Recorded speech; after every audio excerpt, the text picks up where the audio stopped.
Alright. Okay, we're back in the Woodsty. We've got another piece of Myoporum. It came off the same log as our disc of slicing. I like this Myoporum as it cures, for lack of a better word. The grain patterns polish up nice and they take on a little bit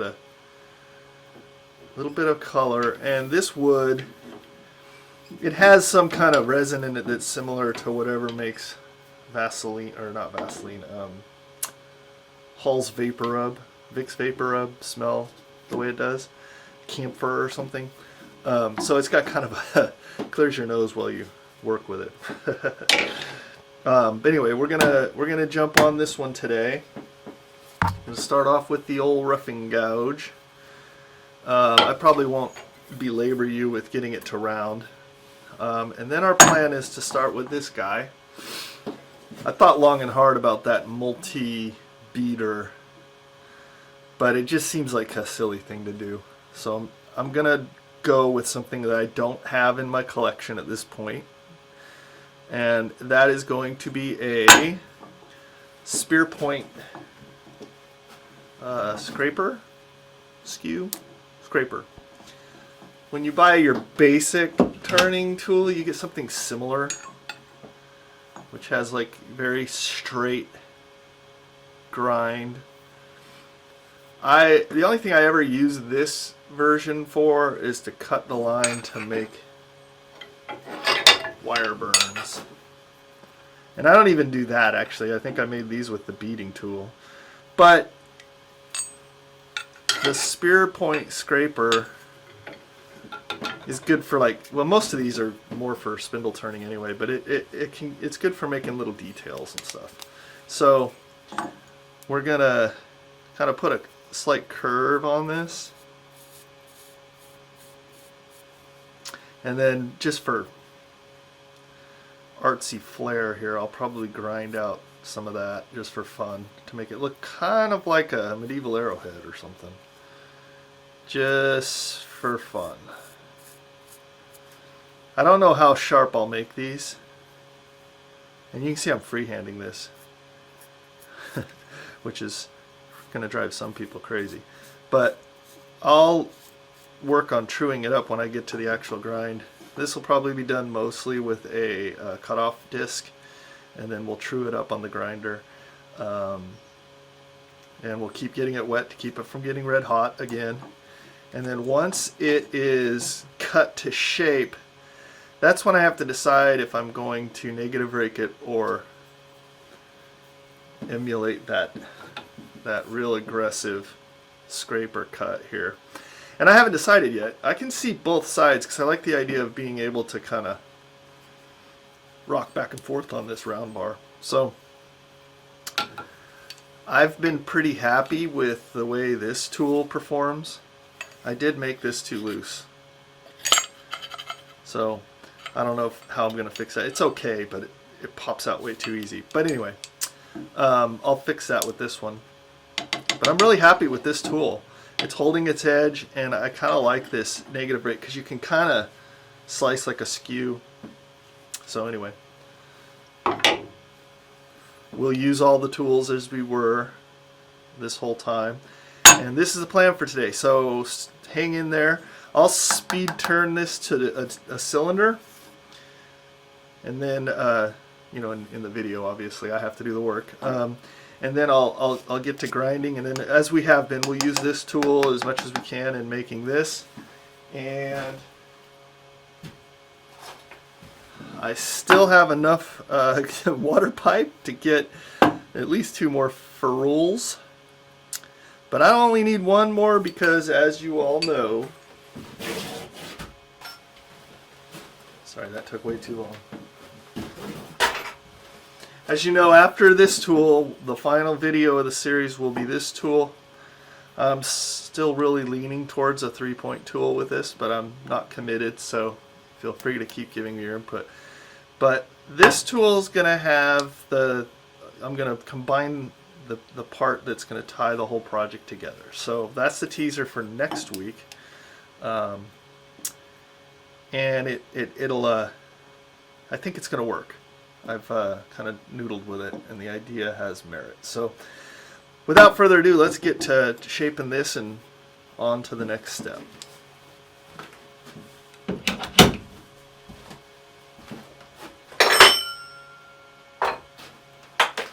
Ladies and gentlemen, here we are, back in the Woodsty for another installment of the Cheap Tool series. So far ZW has spent $25 on the project, and we are working on tool number 5 today.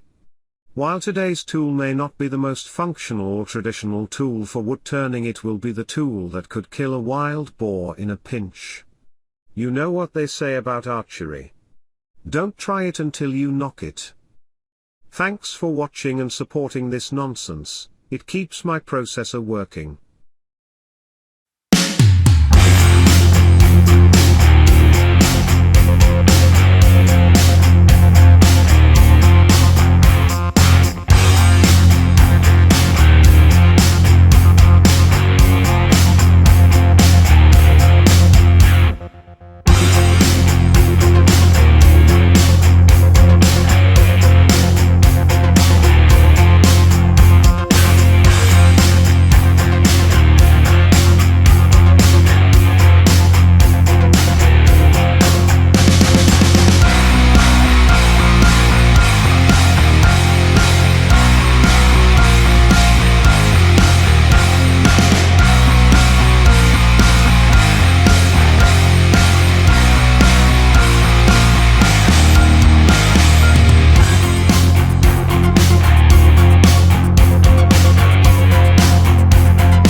Alright, folks. This is me playing. I mean, it's a spear tip. That's fine. This was all just for fun, and I'll probably continue to play with it a little bit. But you know, if you're gonna make it look like a weapon. That's Zombie Woodturning rule number 638. So let's get this handle made and see what we can do with this thing.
everybody.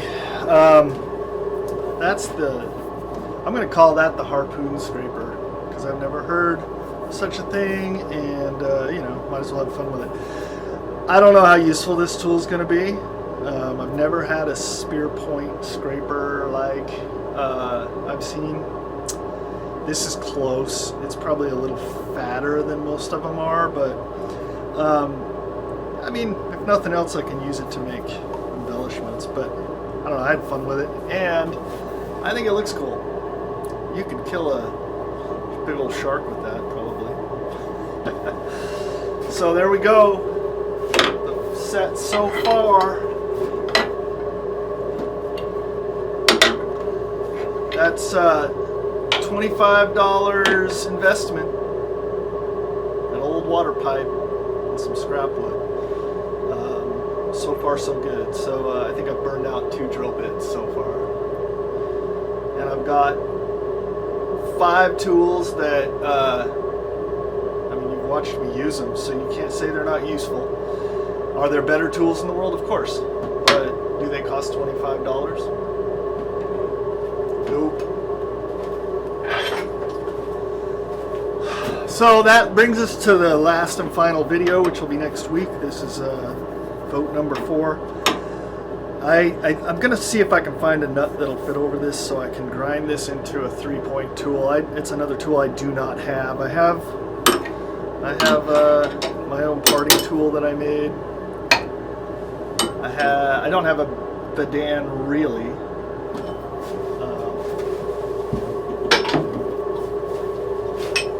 I suppose you could call this a Badan. This is something I used to use similar to when you would use a roughing gouge. When you're really just whacking off bark and stuff. This is kind of fun, but not the most useful tool. I suppose if it was smaller it would work better, but so we'll just say, we'll call that my Badan, but whatever. So that is the final, and then there is a little embellishment that I'm going to do that I think might be kind of cool that will tie this whole thing together. We'll see. So stay tuned for that, and then we'll be ready to put these tools to use. I'm not going to say I'm only ever going to use these tools, obviously, but because there's not a bull gouge in there. But I will try to demo these tools for sure and put them through their paces. So thanks for watching. These videos are fun for me to make, but they don't make much sense unless there's people watching. So I thank all of you who are watching and hitting those like buttons and things. And then go and watch other people's videos too. It's a community. And I know I'm not the only woodturner out there who learned how to woodturn by watching people on YouTube. So there's a huge value out there in what we do, and the more we collaborate and share, the better, in my opinion. So leave a comment below and let me know what you think. All right. Have a good week.